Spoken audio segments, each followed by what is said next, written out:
Cholon, Saigon's 250-year-old Chinatown with centuries of so much culture and food in the city. Soul on fire and helps me unwind, yeah. Good morning from a very sunny Cholon. This neighborhood, also known as District 5, was established in 1778, originally as a separate city with primarily Chinese merchants, but it's always been very important to Saigon. In fact, in the Vietnam War, it was actually used as a black market, not only for goods, but also information. Today, we're gonna go check out some of the hot spots and eat some delicious food.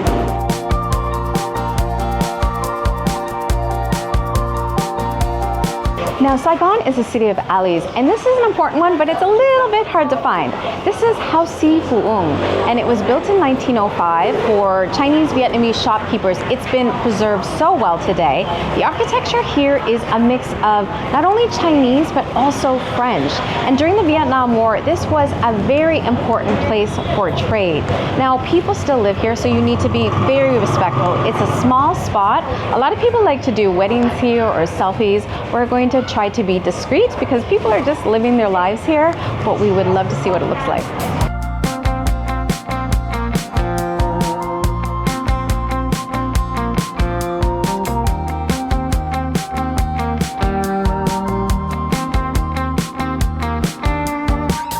It is so cool here. Upstairs is definitely where people live. It's a bit more private, and so I do think you need to be quiet, dip in, but be respectful because you're literally looking into people's bedrooms and living rooms. But this has been great. A lot of people said that at times people were not the most welcoming, but we did not find that at all. That said, we tried to be very quiet, very respectful, walk around softly. We did not talk to each other. I think that's the way to do it. You're a guest in someone's home. So we decided to stop here for coffee at the end. It's still early morning. We're not feeling like a bite yet, but we wanted to support the people in the alleyway, not simply just to come take pictures and move on. And people here are actually really, really nice. One of the ways to, to win favor or to show respect to people is to address them properly. So in Vietnam, like Indonesia, you do address people in a specific way. Some of them are easier than others. Grandma is actually one of the easiest ways, and that is just simply ba. So to say xin chào ba shows a lot of respect to people. And earlier in the alley, there was a woman who was burning things in advance of Tet, and so she welcomed me to take a video of that, which is great. I just didn't want to take it without her knowing. And then also coming into this area with the coffee shop, the same thing. And so everyone else saw that we had respect for coming into their home, basically. And we got some coffee. So pretty much the standard cafe soda. But we're gonna just take a little break before moving on.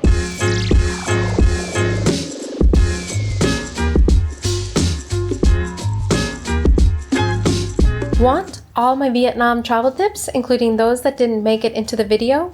Scan the QR code or click on the link in the description for my Vietnam travel guide.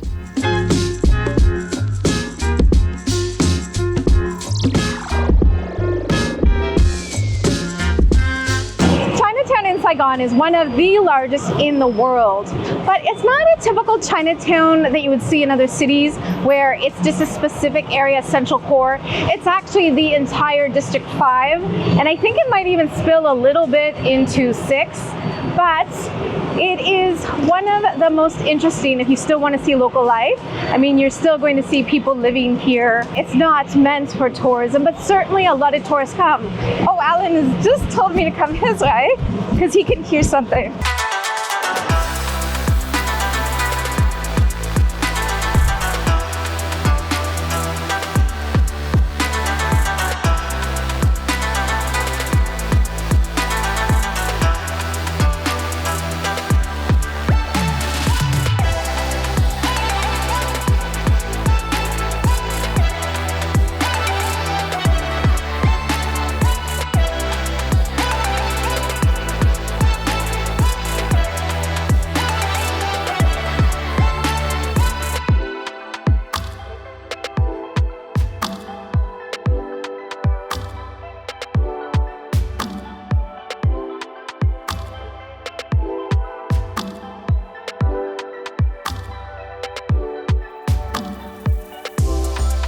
Wow, we did not expect this stop to be like this. Now, Thien Hau is a 200-year-old temple. It is dedicated to Mazu, the goddess of the sea. She is the protector of sailors and people on the sea, and that really reflects Cholon's history as a trading and port hub. But we did not realize that it is also the most important spot for line dancers to come to ask for success, luck, prosperity. So you see them perform, but also go in and pray. That was by chance and such an amazing experience. If you don't come during Tet, though, there are lots of interesting things to see here. People put up these coils in the ceiling. They burn for weeks to send prayers to the heavens. Also, so much wooden detail, a lot of it depicting Chinese folklore. This is a spectacular spot, but it is so hot right now and we are thirsty. We're gonna get a drink and go for a very traditional Chinese lunch. I think you're gonna like it. It's a little bit different.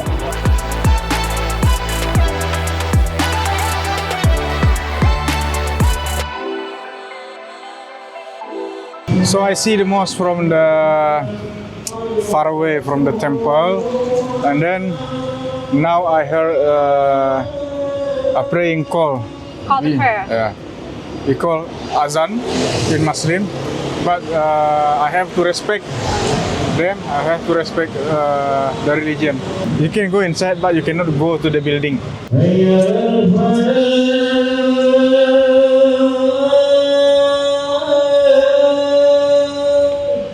So this is the second mosque I see in Vietnam. The first I see on another neighborhood. In Saigon.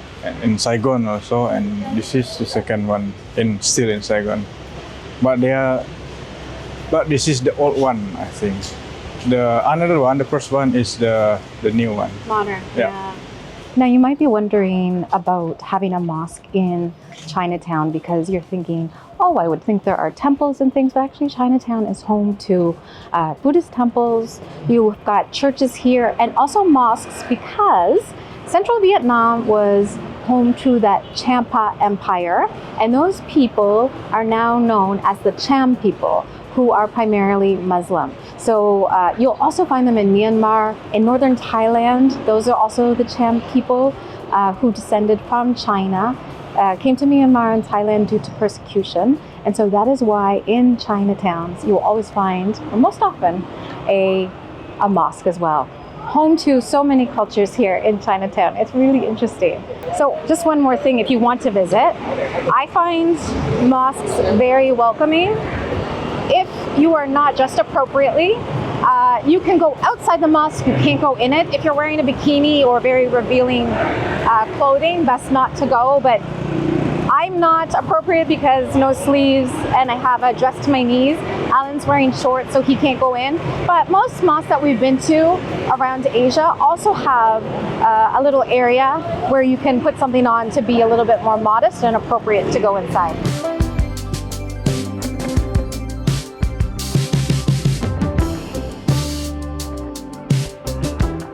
Today did not go to plan at all. In some ways very good at the temple, in other ways for food actually very challenging.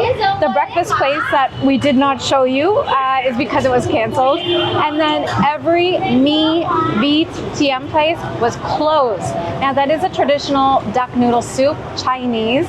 We had it our first night here. It's amazing. It has this herbal broth and it's considered both delicious and also medicinal, but we thought, you know what, we're hungry. We're just going to show you where we're going to eat in Chinatown. This is a Kom Tam place, so a broken rice dish. Very economical, lots of people here. The one thing that you can guarantee is that you will never be hungry in Chinatown. There will always be a place that's open. So with this Kom Tam place, you have the basics of rice, some pickled vegetables, a little bit of sauce. They also give a bitter melon soup, but I do not like bitter melon, so we didn't go for that. I got pork, classic of Chinatown, and then Alan actually got the duck. He's saved me a piece. Oh, this is good. This is so tasty. It's sweet. I think it has Chinese 5 spice in it. It's so delicious. It's very tender. If you're wondering about this pork, it's so good. It's very thin but tender, sweet, full of flavor. This is not our last video in Saigon. We're staying a few more days, so we will share our next adventure with you in next week's video. See you then.